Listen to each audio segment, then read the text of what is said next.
I suppose you could call it the realm of my consciousness. I'm someone who no longer exists in the real world, after all, as you well know. It's nothing. I still have enough strength to play the part of a good host. I've always hoped that I'd get the chance to talk to you like this, and now, the time has finally arrived.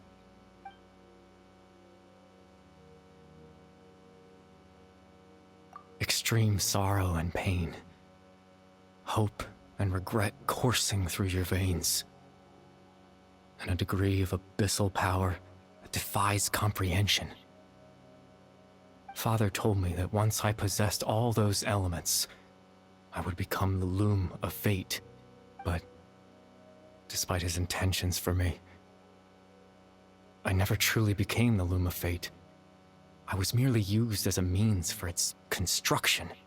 In truth, I died the moment I set everything in motion.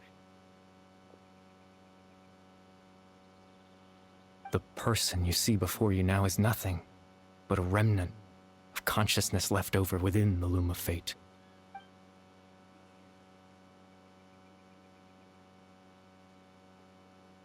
As for your question, the loom of fate is a device capable of weaving ley lines. In its primitive form, it can only be used to create and implant memories. But as more of it is completed, its power becomes stronger and stronger, until finally, it has the power to weave real ley lines of its own. Once fully completed, the moment it gains the power to weave ley lines, it loses the lower-level ability to influence memories. But it also becomes a tool that can change the entire world. Yes, I have the ability to control the loom in its semi-completed form. I suppose you can think of it as a form of compensation. After all, its existence cost me my life.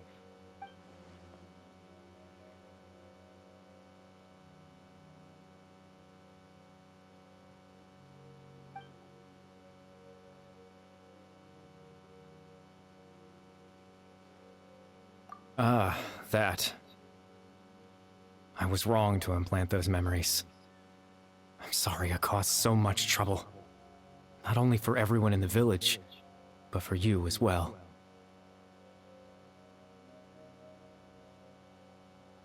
I just wanted them to feel like I once existed in this world. As if I had a chance at life.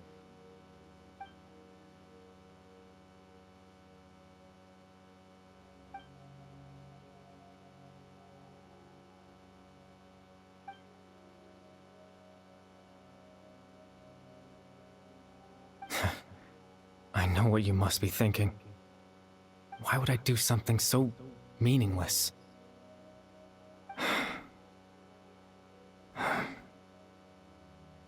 But I just couldn't accept it. I had to know what it would be like if I had my own life. What kind of person I would be. What other people would think of me.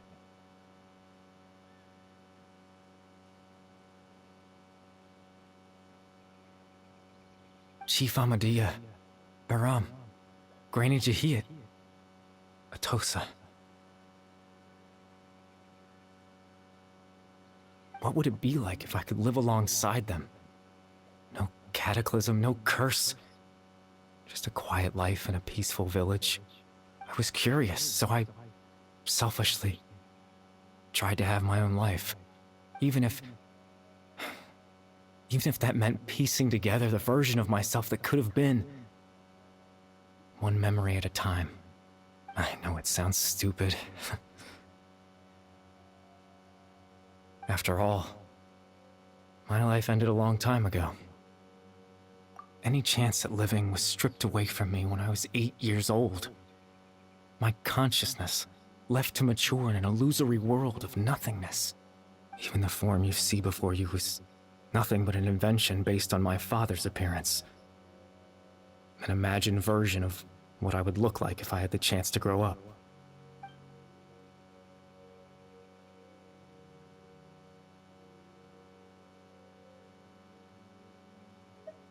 I know. But there's nothing I can do to make them find me. If I could exist in the real world, I would return without a second thought and surprise them with the suddenness of it all. But, well, that's not possible for me.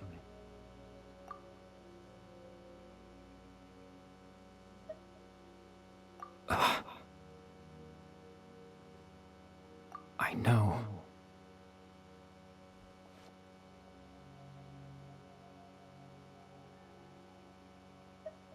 Captain Dainsleif. Twilight's sword, you mean? No need to meet up with him. Things should already be settled on his end. Exactly. As someone who could only exist in people's memories, the fact that I'm able to talk to you in my consciousness like this can only mean one thing. The Loom of Fate has already been completed.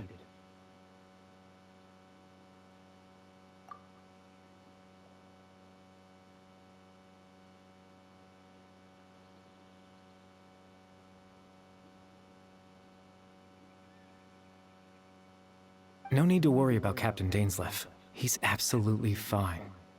The only reason he lost the eye was because I happened to guess exactly what he was planning.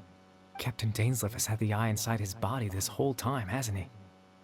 His plan was to lure the Abyss Order to a false location, capitalizing on their pursuit of the eye in order to have the chance to confront the Prince.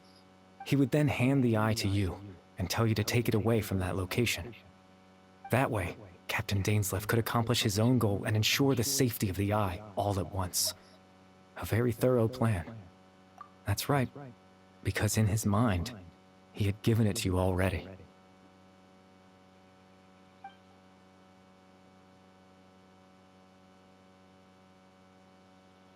Before you two entered that false location.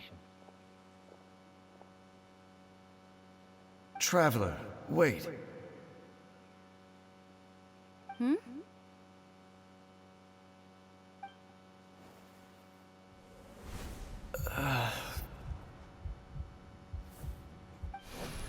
We've no time to lose. Let's head inside.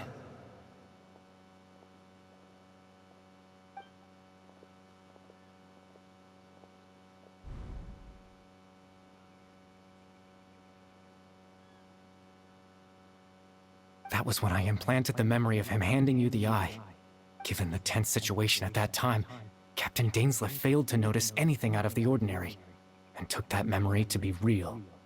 I'm sorry, Traveler, but I needed the Loom of Fate to be completed. And to do that, we had to retrieve the eye.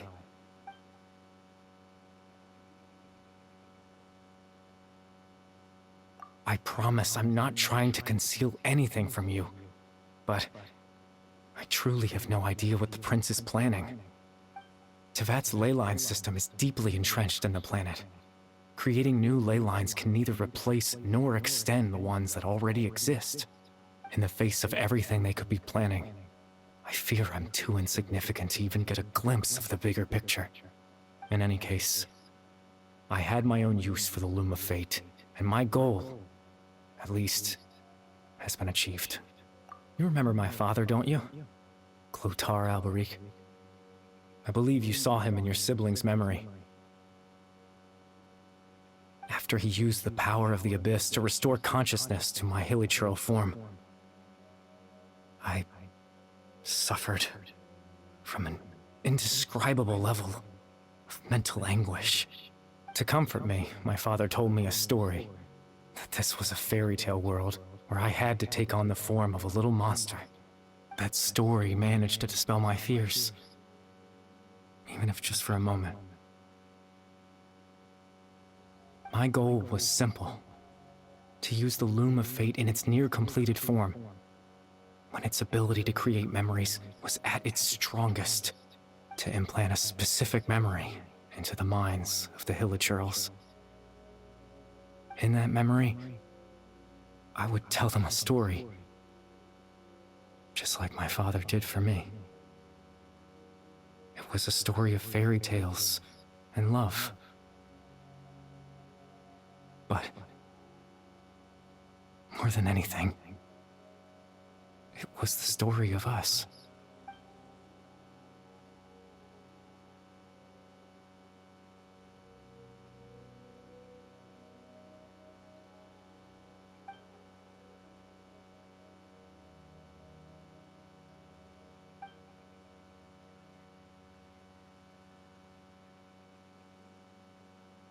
can't change the world. Not when I lost the very right to exist within it. Implanting those memories, that was the most worthwhile thing I could offer. All that's left of my existence is a wisp of residual consciousness tied to the loom of fate. In truth, that trace of my consciousness should have dissipated long ago. My goal was the one thing that allowed me to hold on all this time. But now, the bedtime story is finished. And it's finally time to rest.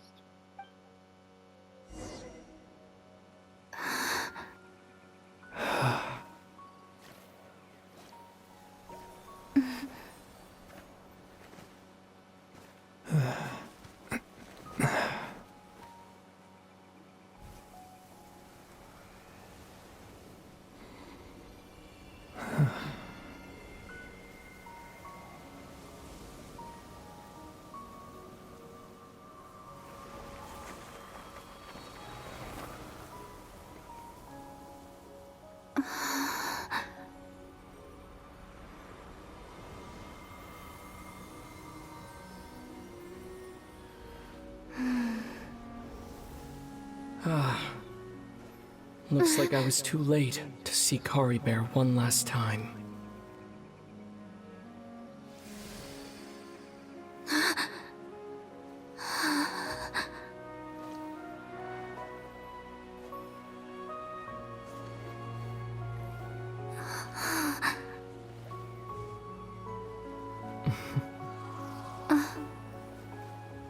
Caribert's consciousness is gone, and this space will soon disappear along with it.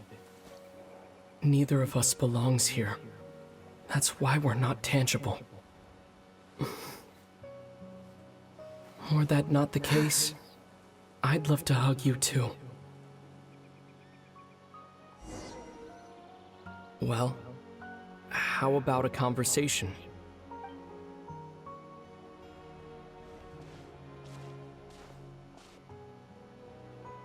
The chance to just stop and talk like this is certainly not easy to come by. Wouldn't you agree? That battle earlier was tough. The one against Dain, I mean. I didn't expect that after everything, he would still hesitate to raise his sword against me. Were it not for that, perhaps I'd still be no match for the Twilight Sword. Even after 500 years. The Loom of Fate, huh? I still haven't found a way to utilize it to its full potential. But there's still time. Before the heavenly principles awaken. Yes, for 500 years now, ever since the cataclysm in Conria, there's been no sign of activity. Not long ago, you witnessed the Hydro Archon destroy her divine throne. Yes, such a flagrant disregard for the rules.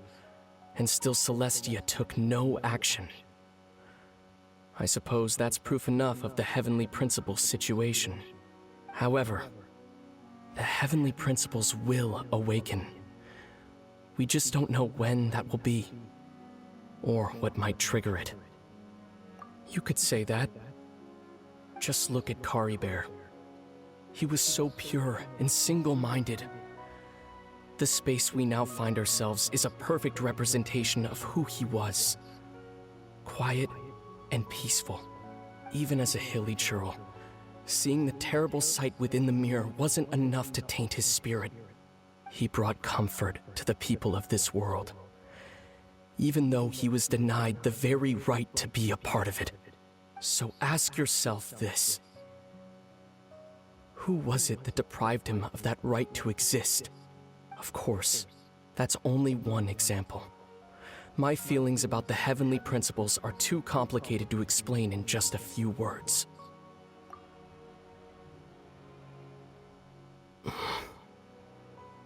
Lumine?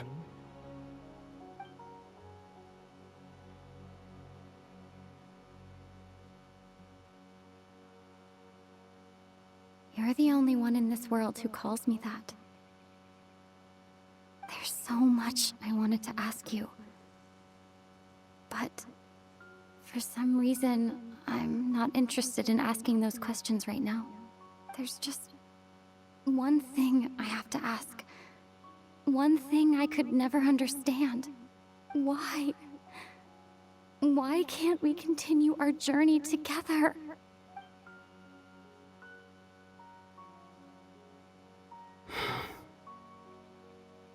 At the end of my journey, I arrived at a place known as the Sea of Flowers at the end. Do you remember? A long time ago, when we traveled between worlds together. You told me. You wanted to find a place in the universe where that one flower was in full bloom. To have a place like that suddenly appear before me? Well, would you think of that as a coincidence? You mean? I miss you too, Lumine.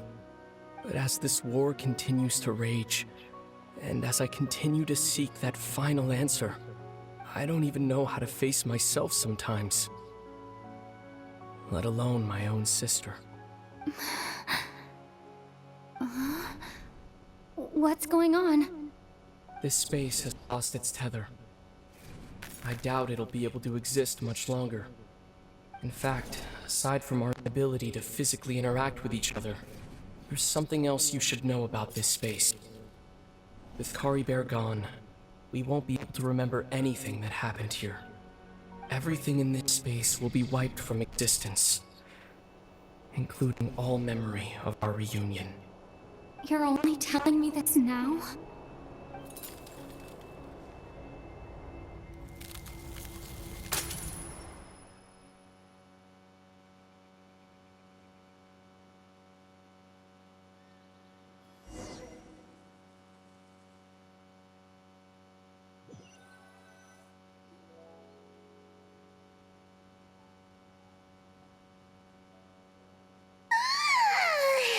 Still so sleepy. Paimon's head feels all fuzzy. Oh, Paimon woke up a little earlier than you, so Paimon will fill you in. The villagers said that they saw us sleeping near the village yesterday. They couldn't wake us up no matter how hard they tried, so they decided to just bring us back here. Oh, and Dain came by just now. It looked like he was injured. He didn't say anything, though.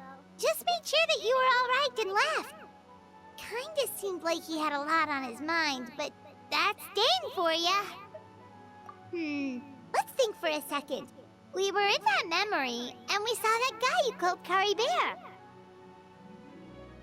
He was the missing villager that we've been trying to find, right? And after that, Paimon doesn't remember what happened. Wait, really? What a score!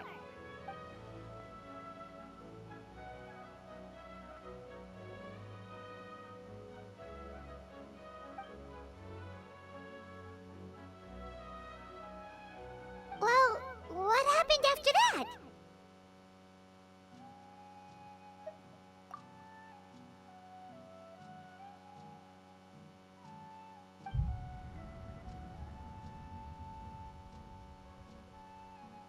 Ah, there you are. Sleep well? Bayram, you sure seem happy. Did something good happen? Something good? Huh. Wasn't anything good or bad, I'd say. It's just that, well, the village organized another search party yesterday. It didn't feel right to leave all the searching to the adventurers. So there we were, searching away, when suddenly this one guy said it all came back to him. According to him, one day around dusk, he was passing by this one tree outside the village, and he saw our missing villager. There he was, sleeping under that tree all by himself. His parents came a little later to wake him up, and they all left together. It looked like quite a happy family, apparently. And after that, well, we all started to feel like that really is what happened. Kind of strange that we forgot all about it for so long.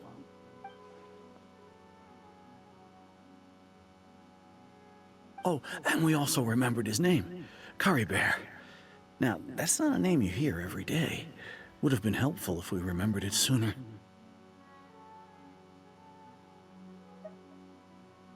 Well, I hope he's happy wherever he is. And we're all relieved now that we know what happened. Seems like everyone thinks Caribert left the village. That's probably for the best. At least they have some sort of explanation now. Paimon wonders how Atosa's doing. Maybe we should go check on her. If she hasn't remembered like everyone else, we can tell her what happened. Paimon didn't see her in the village just now, so she's probably at the tree. Come on, let's go talk to her.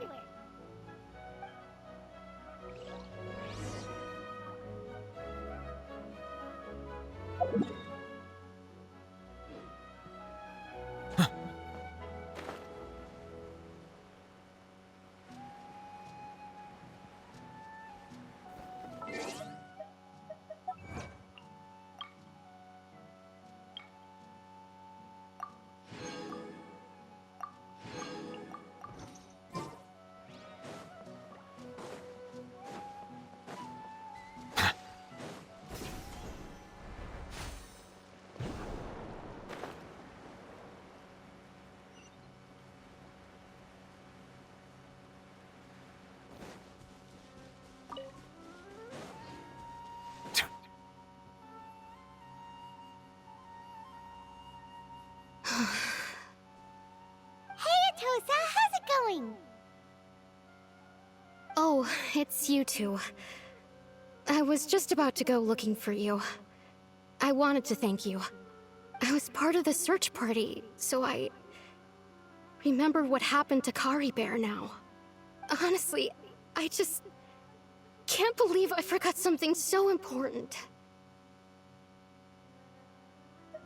It's funny, but I have this feeling he told me the same thing. I just can't seem to remember when.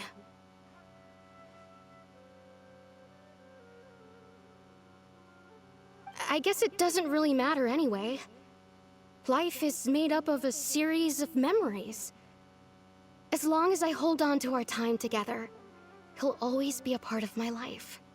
I'm just happy I got to meet him. So, who cares what happens in the future, right?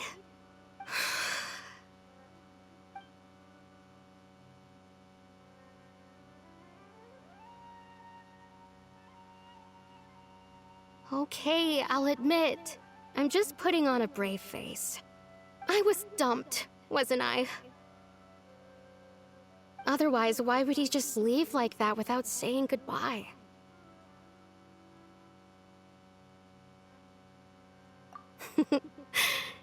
You don't need to comfort me. I'll be okay. It's just like Caribert said. It's the things we overcome that make life more precious. And you know, if he has a heart, maybe he'll come back and see me one day. Anyway, thanks for all your hard work, you two. I promised I'd help Granny Jahiet with something, so I should head back. Goodbye. Well, that should be it, right? Everyone's lives can go back to normal now. Oh, right! Weren't you about to tell Paimon what happened after your conversation with Caribert?